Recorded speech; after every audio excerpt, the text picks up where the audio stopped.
right. Hello, everyone.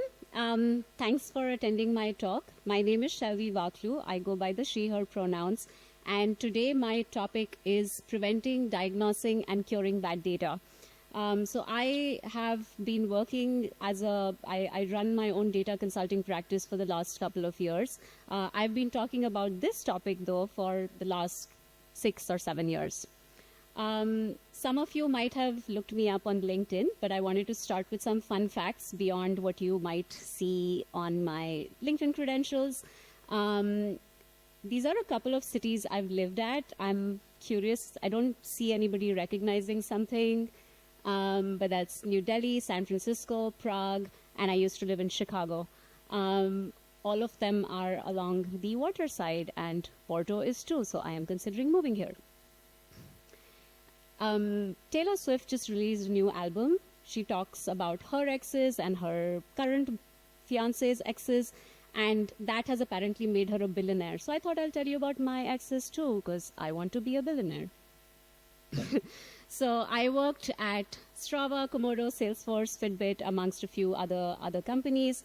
The common thread amongst all the companies I've worked at was that they were subscription businesses. And these 4 in particular were all companies where data was the product. So has anybody heard of Strava? Or is anybody, okay, some of you ran to this conference. I can see it on your face. So companies that almost treat data as a product, where the product is a skin on top of data that you either create yourself or it is crowdsourced in some way. And having worked with a lot of these companies that have really massive scales of data, Salesforce is a huge company. I specifically worked on a product that had 400 million end-to-end users. So all of these companies have massive amounts of data at scale. And so quality is a thread that goes very deeply through all of them. And since I'm here, I'll also tell you I wrote a book, nothing about data, but it's here on the screen. So today's topics, we are going to talk a little bit about what bad data is. Hopefully you are here because you know why people should care about it. But if you're having trouble explaining that in your companies, hopefully you'll get a few tidbits. And the final, most interesting piece that we'll spend time on is what can we do tactically about bad data from that entire life cycle that data goes through. So to start, the definition of bad data, that screwed up a little bit, but that's okay. It incorporates 3 different pieces. So anytime you have data or information that is either inaccurate, it is just wrong, or it is incomplete. So you think all your data is there, but only a part of it is there, or it's misleading. And that can be in the eyes of the beholder, that you may intend for it to be, leading people down the correct path, but it doesn't. All of that is the definition of bad data. And what eventually happens with that is it leads to biased decisions. And that is something that kind of underpins all of those pieces, that if it's inaccurate, incomplete, or misleading, it is bad data. What it's not is, just because you don't like what data tells you doesn't make it bad. And this is a pretty common thing that I see over and over again, that if stakeholders are looking for some information and they say, well, it shows that our sales numbers went down last month, there must be something wrong with the data. That's not always true. So you do have to stay with the truth of, is it incomplete? Is it inaccurate? Is it misleading? Only then it's bad data. Why people should care about it? So companies nowadays are spending a lot of money on this topic. I live in San Francisco. There's a whole bunch of companies that are tooling companies that are just focused on how to improve data quality. And obviously, with the advent of AI, people are trying to do it in more automated ways so that you're not individually trying to clean up your bad data, but there are tools that sort of try to fix it before it even becomes a problem. So the reason people are spending or willing to spend a lot of money on the problem of data quality is, one, just the cost. So anytime you are in a company where there is known data quality issues, you have buggy pipelines, you have information that does not match. People spend a lot of money trying to fix it. You spend on tools, you spend on people, you spend on developer hours, you spend on the entire ecosystem of trying to make your data quality better. And there's other ways downstream, even if it's not just the money directly that you spend, you can end up losing a lot of trust with your customers, with your stakeholders, or just with the general public if you, as a company, have bad data quality. I think so many of us have heard of situations where there was a massive data breach, or there was something where a company admitted that there was a flaw in how they were processing that data that eventually led to a whole lot of problems. And especially if that is a company that works, in finance sector, you would not trust your money with a company that had those issues. Other ways that you would lose money is data is being used to make decisions. And if your decisions itself, if they themselves are wrong, then you have either lost out an opportunity that you could have been focusing on that would have taken you to an opportunity that actually brought you money, or it's sort of like that opportunity loss that you could have made revenue one way, but then you had a data quality issue, it took you in a different direction, and so you are literally just burning money at that point because you're not going after your most lucrative opportunities. So this piece, bias in data, I actually have an entire talk. It's available for free on my website, but I have an entire talk just about bias in data, so it's a very, very meaty topic.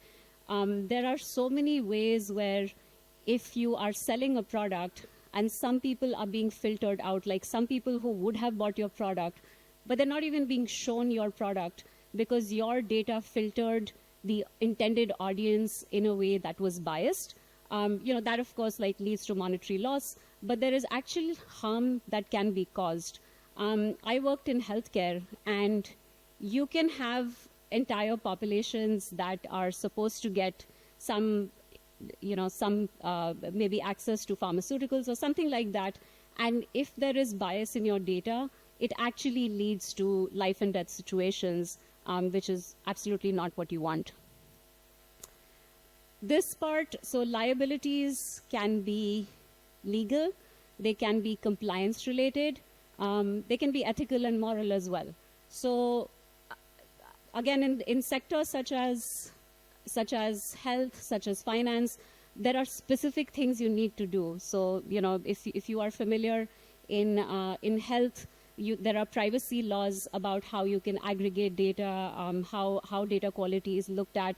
And in a lot of these industries, just saying I had the right intent does not cut it. You are still legally bound to making sure that you do not have a data quality issue. And even if there is, in some other industries, there's not a legal code, but there is an ethical one, that you can't just say that I wanted to have clean data and I didn't. That's typically not a good excuse. More sort of inward-facing issues. So productivity is a real problem for companies that don't trust their data. How many of you have worked in companies where an executive looks at, you have this brilliant presentation planned out and you share some numbers, and some executive in the back of the room says, well, I don't trust that. And you had a broken dashboard last month, so why would I trust you this time? When that culture develops, you are almost always on the back foot because you are always trying to prove that this time you don't have a data quality issue. So if you don't tackle it at that very core level, you will keep wasting time trying to either fix things or trying to prove that the data is factual and it does not have issues. The last piece I throw in there because in my previous company, I ran a team of about 34 full stack data scientists, and morale is a real issue. Nobody becomes a data practitioner because they wanted to be cleaning data all the time. They know that it is a part of their job, but if it seems something that the company does not care about, that cross-functional partners do not actually invest in, you end up in situations where people feel their skills are not effectively being utilized. I have actually had people ask me, so when I was a hiring manager and when I was interviewing people, one of the most common questions that I got from prospective candidates was, how bad is your data quality? And they had an answer in their head that they were looking for, like, if she says it's really bad, I'm not going to join. Jokes on them, because I knew why they were asking that. So what can we do about it? This is the part that I sort of break up into, there's the prevent. What do you do before data quality issues get out of hand? How do you diagnose it? So you're in it, you know that there's data quality issues. How do you debug the entire situation? And then how do you cure it? So how do you start strengthening your data quality? How do you start strengthening your practices that make data quality a norm in your company? So let's dive into the prevent stage. And in this, I think it's easiest if people have a better understanding of how bad data gets introduced in the first place. It is a lot easier to say, I know how it gets introduced, and this is what I'm going to do to prevent it at that stage. So I don't know if anybody has seen something similar to this, but every piece of data goes through a life cycle. The first part is when you actually define the features. So you say this little bit is what constitutes a piece of data.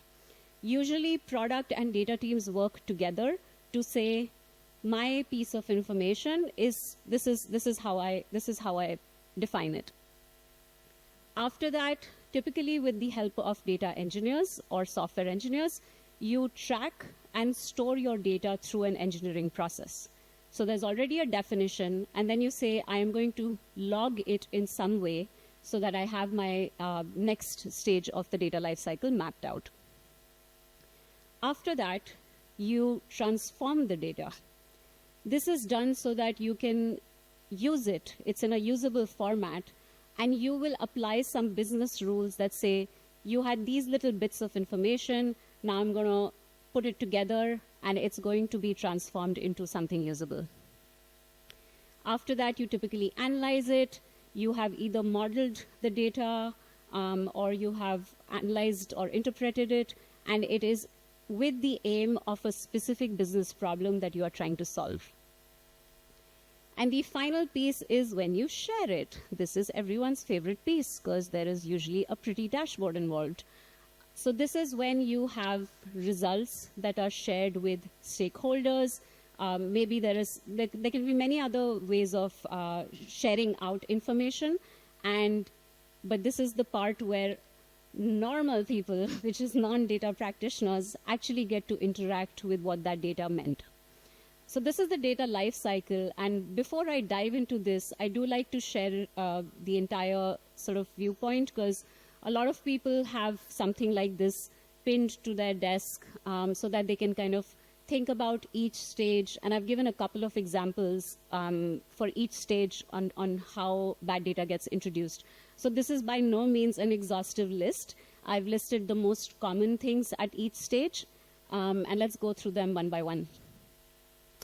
So bad data during the definition phase is one of the most common thing that occurs here is that you and I are defining data, but it's uneven. So an example that I give is, let's say I am trying to track COVID cases, because we all loved that time of our life a few years ago. But I say that, when I say COVID case, I mean somebody who got tested and tested positive for COVID.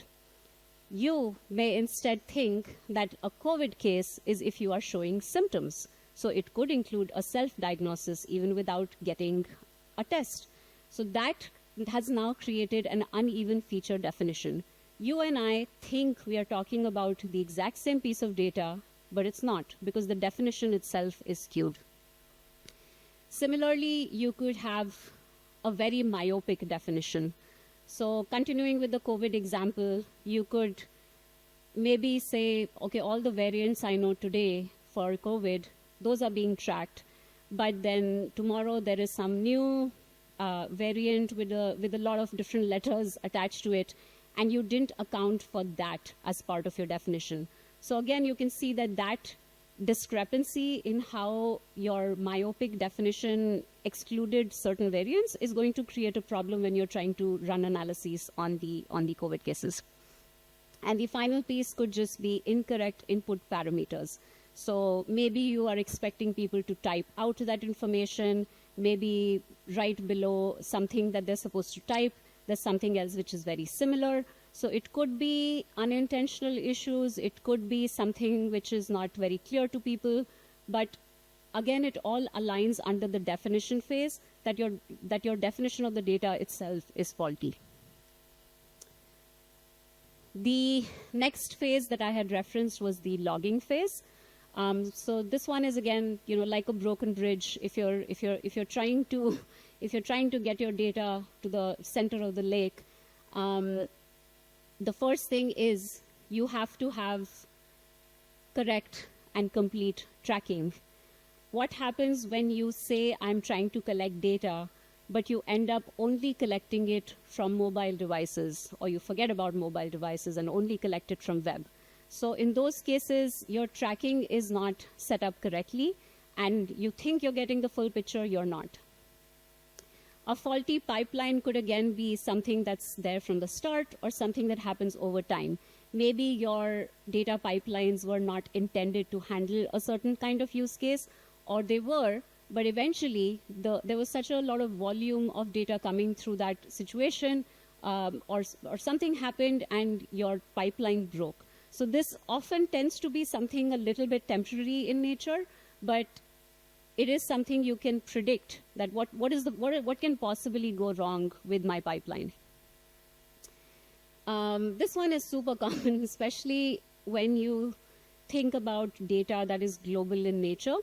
How you think about time frames. What is the time frame you're using? Is it local? Are you recording data on a local time zone? Are you recording it on some sort of a central time zone? How are you bucketing days? So you and I may again store the exact same data, but during the logging itself, if I think you used a local time zone, whereas you used a central time zone just for consistency, when we try to analyze that data, we might get very different results just because the time frames are inconsistent. The next phase is the transforming phase. So this is where you have a bunch of ingredients. You can make a bunch of different, you can make a cake or a crepe or a lot of other things out of it. And the first thing that matters are the rules. So the same exact ingredients, if you and I are following a different recipe, we'll obviously end up with a different final product.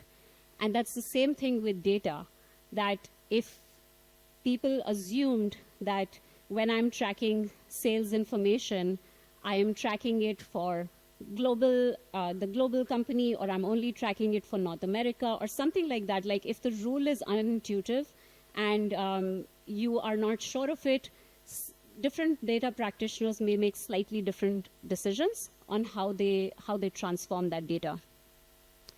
The other very common thing is that a lot of times, I think it almost shows the psychology of who the data practitioner was in how they aggregated it.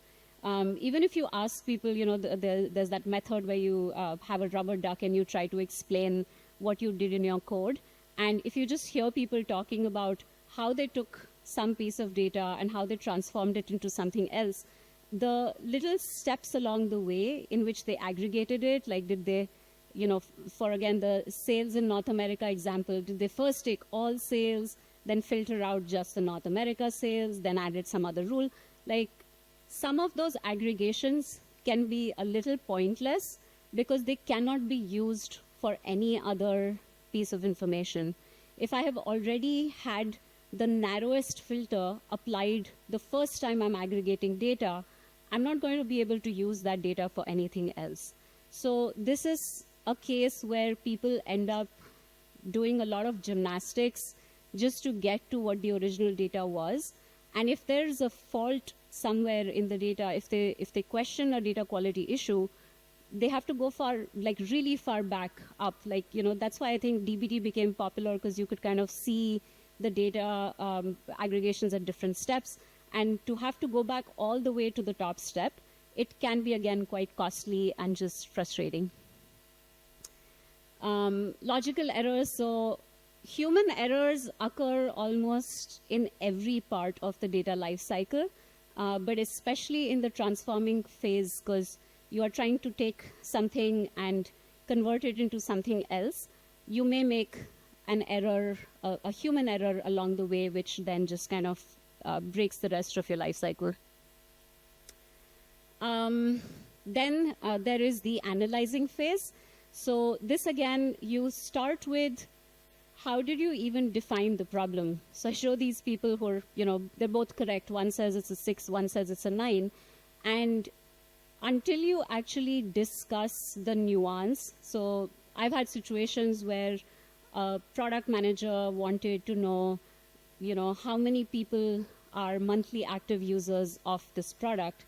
And my definition, like, what I think they want, is it, is it how many people exist on the platform in a month, or is it how many people had an activity that counted to them being active in a month? So those type of tiny nuances, they can, again, they sometimes don't show up in a very large data set, but if you narrow down, you eventually start seeing that people answering different questions are going to get different answers. So this is where even your communication with people matters, because you have to be able to explain the nuance of what that data represents. Again, yeah, yay, that was the part of the magic trick. So you could have a situation where sometimes you may make a mistake in what you thought was the right model to apply. Again, either because you don't know the nuances of the data itself, so you make an incorrect assumption about what model is there, or it's just, again, human error that you applied the wrong formula. Biased algorithm, again, my second favorite topic after data quality. So when you are analyzing, who you choose to exclude from your analysis because you think it's an extreme case, and it's not a part of your data set, versus this is a valid use case, you just didn't think about it. So one very common example that comes up in healthcare is you see a data set containing breast cancer patients, and you see there are men in that data set as well, and you say, well, that's not true. It is. Women are not the only one who get breast cancer. So this is the type of thing which happens due to bias, that if you are not aware, or if you don't recognize that that is not bad data, that is true data, it's just a more rare occurrence, you may end up propagating a bias in your data set through your analysis, and that affects the final results of what you put out. Pause for laughs, because this chart is pretty funny. It is actually a real chart that was shared on ABC, one of their networks. It's a really silly chart, and I have an entire series of bad data charts where charts are just so bad. So this one's funny because the pie doesn't add up to 100, in case anyone counted, and it's got a weird color scheme, and also the way they worded biggest COVID worries is quite hilarious. So this is, again, this is obviously an extreme example of all the things that can go wrong when you're actually sharing the data out. So faulty reporting could be one, some information is just like, it's not correct. Like maybe this 68% is not actually 68%, somebody made a typo. But misinterpreted results. So this is a type of a chart that is going to cause people to misinterpret what this data represents. If I just casually look at it and I see COVID worries, I see economy, and I say 68% people are worried about the economy, I will say that, I won't even count that, okay, like when you look at the remaining, I think what they did here or what they did wrong here is that people could select more than one answer. That's the only thing that explains that it adds up to more than 100. But you could just say that, hey, almost 70% just care about the economy. And so the other worries are less than 30%, but that's not true. It's a misinterpretation, but it is a very natural misinterpretation because the chart is bad. And then there is unintended downstream use. So again, if I show you this chart and one of you happens to be in a position to decide whether COVID is going to be a thing again and whether you should do anything about it, you may end up using this chart for something that it was not intended to. This chart may not even be representing Portugal's information. So it was never intended for someone who's, actually nobody should use this chart for anything, but at least you should not use it outside the US because it does not, it was not surveyed outside US, and nobody else should use it for something that they want. And that is a tricky part. The minute you share information out there, the minute you have shared, shared your data, people kind of tend to do whatever they want with it, and they won't stop to ask you. So the best you can do is you can be very, very clear that this is the conditions under which the data was gathered. This is what we are hoping it is used for. And like give that little bit of nuance so that if people are tempted to use it for something else, they at least read through what you wrote and try to stick to that.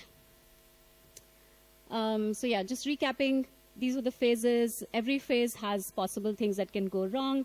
Later, if we have time, if you have other examples of all the things that can go wrong, it's always sort of fun to hear that.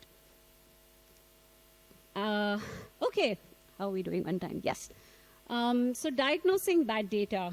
So this one is again interesting. How do you know you have bad data in the first place? I see a lot of people checking their socks.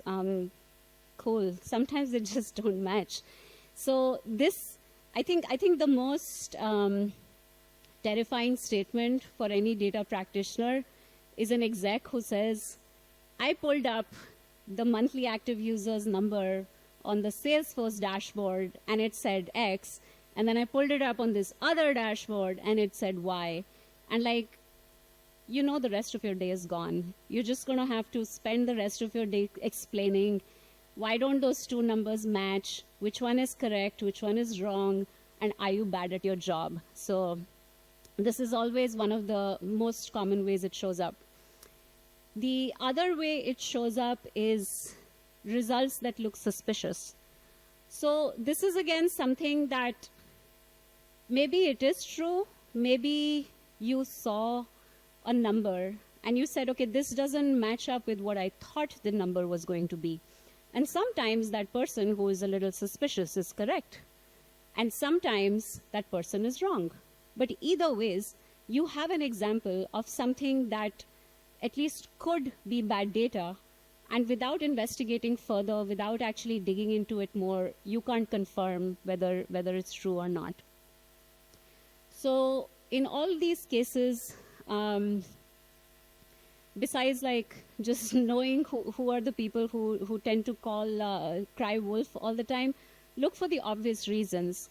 So in both of those cases, suspicious results or mismatched data, is it bad data or is it a bad assumption?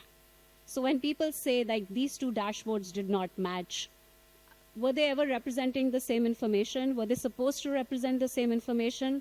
Or is somebody just trying to take a little bit of a shortcut and say, well, I saw this number and then I did this filter and here's how it ended up. So check the assumption first before you go into the data. And if the assumption is correct, that's, you have to do the data step. This again, what was the intention? So I had a running joke at my previous company where I said, everybody who tries to run SQL queries against our warehouse needs to have the equivalent of a driving license exam. They need to pass some basic test that they know what they're doing. Because otherwise, people learn one select query and they're like, I have all the power in the world. And they pull up some information which, again, they don't know which data set to query. They don't know how to query it. They're pulling up information which is just completely random. And it wastes a lot of time trying to reconcile what they were trying to do. So, was the data set even built for your use case? How you're querying it, does that make logical sense? These are all very sort of obvious things to check first.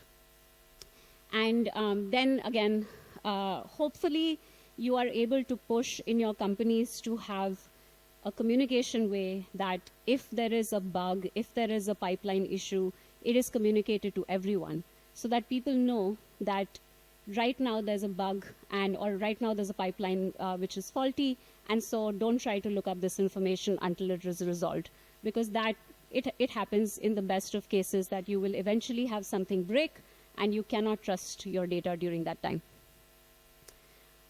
After that, once you've sort of eliminated the obvious, go through the data lifecycle, but in a reverse order.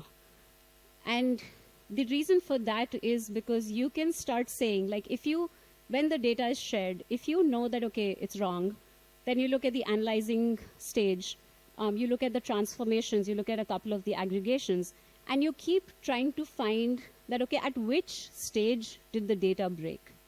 It is easier to do it in reverse order because if you are in the general practice of trying to maintain your data life cycle's purity, you'll find that a lot of the issues happen at the tail end, you're usually able to catch it sooner because you can put alerts at every step. So try to find at which stage the data became inaccurate, and then go through the most common use cases, and you'll probably create a few of your own to find what might have happened. So the causes, again, those are some things that you should keep adding to, because in every company, you also have some very common things that end up causing the data to break. This is my favorite sort of more journalistic way of documenting a story. So every journalist knows the 5 W's and the H, which is the what, where, when, why, who, and how.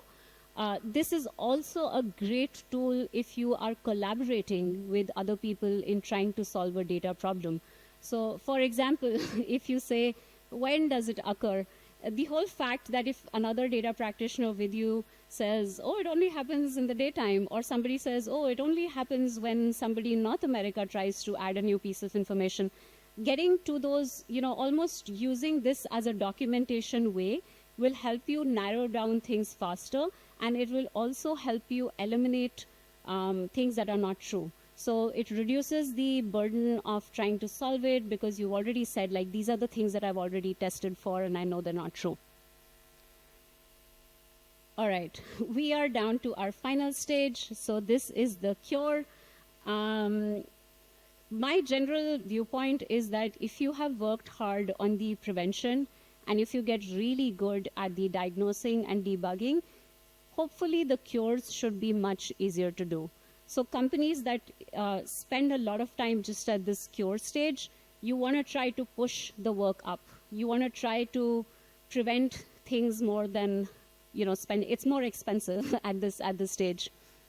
So here again, I say that I have yet to work in a situation where people thought that data quality is anybody else's problem other than people who had a data in their title.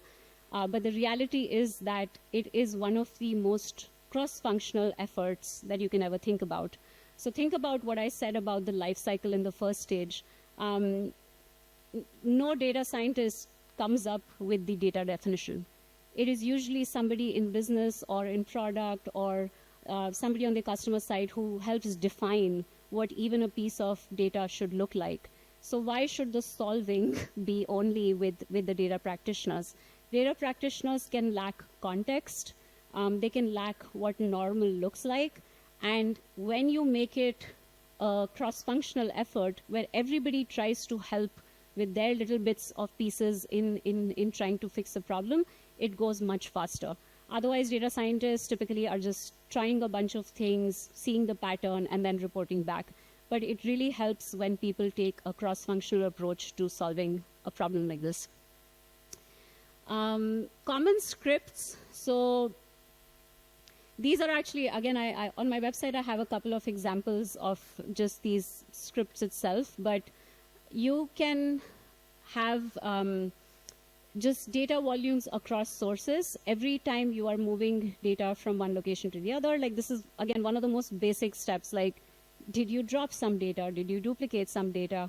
Volume checks are one of the easiest ways to catch data problems because they are one of the most common ways that data problems end up showing up. Identifying missing or duplicate data is, again, much easier if you are able to compare sources and compare expectations across different things. And the other thing, so this is sometimes easier to do visually, but nowadays there's a lot of tools on the market that you can just buy, which try to figure out, like, okay, if normally your data looked like this, and even broken down by dimensions, it's not just saying all data, but it's like North America data this much, Europe data this much. If it is able to compare data trends by dimensions, you can usually find where data is breaking pretty quickly. So these are, again, very, very high level, very, very basic, but these are a starting point of where you should be putting your alerts and where you should be putting quality checks that inform you sooner rather than later that there's something wrong with your data. And coding practices. So I think this is a common practice in software that any code you write should be written just once. Don't rely on different people implementing things in slightly different ways. So reconcile into a reusable module that everybody can plug into, even when you're trying to get data. So having curated data sources that aggregate at the very common step level function or filtration criteria that you think you'd use, that is a good way to make sure that there is not an unintended, even just a simple thing like a typo or a logic error that people would make very commonly. Those things will happen a lot less if you have your code snippets in a reusable module. Documentation, and yay, it is my favorite. I think anytime you have, and again, there are tools that do this for you automatically, that they kind of just try to look at that data and say, like, here's what, they convert the SQL into sort of human readable form and say, this is what it does. But I think intentional documentation or even checking automatically created documentation is a good way to make sure that people don't end up using it for something unintended. So we've had lots of cases where people got really excited that, oh my God, there is a data set that exists, which is almost exactly what I was trying to do for the school analysis that's going to get me promoted. And if somebody had just documented it and said, like, it won't work for XYZ, or it is intended just for this, it would have made everybody's life a lot easier, because it's hard to sort of start from scratch. And as I mentioned, this can be done automatically, but be intentional about adding alerts to your pipelines. Have people whose job it is to look at those alerts and to respond to those alerts as soon as they can, so that they are able to catch these issues. So, as I said, prevention is better than cure. So when you are in the habit of maintaining everything, so any pipeline that's created, any transformation, any dashboard that's created, always have somebody whose job it is to maintain it. If you are not maintaining it, archive it so that it does not have an unintended use. And make sure it is documented. Make sure you reconcile terminologies. So, in my previous company, we spent a lot of time with that specific definition of what is and who is an active user. And you'd be surprised at like the tiniest of nuance of just defining who is active. Those are the type of terminologies you want to have everybody on the same page. Automate everything. Don't ever write a piece of code twice. Simplify your curated data sets. Make sure they are named intuitively so people understand exactly what's in it. And governance and ownership philosophy, this is basically, who is responsible when something breaks? What is your mode of escalating when things go wrong? And how do you make sure that that ownership is understood and acknowledged? And finally, anything that you do, end up auditing it at regular intervals to make sure it is working as intended. Just some references that I used, and thank you. That was it from me, and I think we have maybe a couple of minutes for questions. But if anybody has questions, feel free to ask. Otherwise, you can find me later, and that's my website, and I'm on LinkedIn and Threads. Thank you.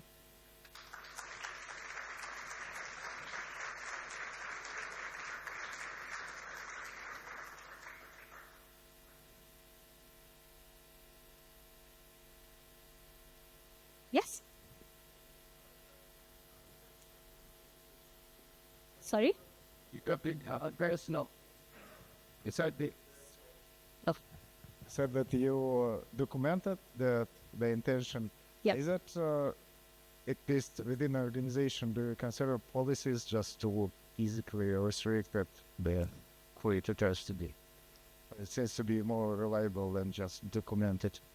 Yeah, so I think there's sort of what is the use case, right? If you have data that's being shared in a publication, like, in The Economist or something like that, obviously you can't have the physical restriction.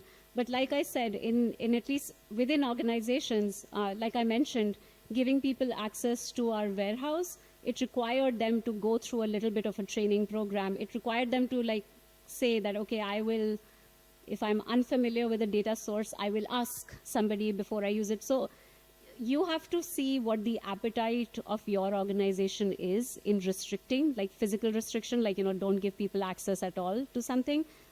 We do that sometimes with sensitive dashboards. We say only a certain number of people can access it. But I think organizations struggle with that piece because you want people to interact with data, you want people to engage with it, and there's a little bit of a balance that if a company is not used to using data, you want to open up the access a little bit.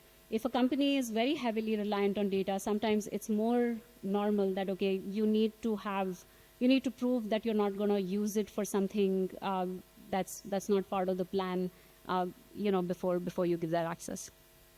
Okay, thank you.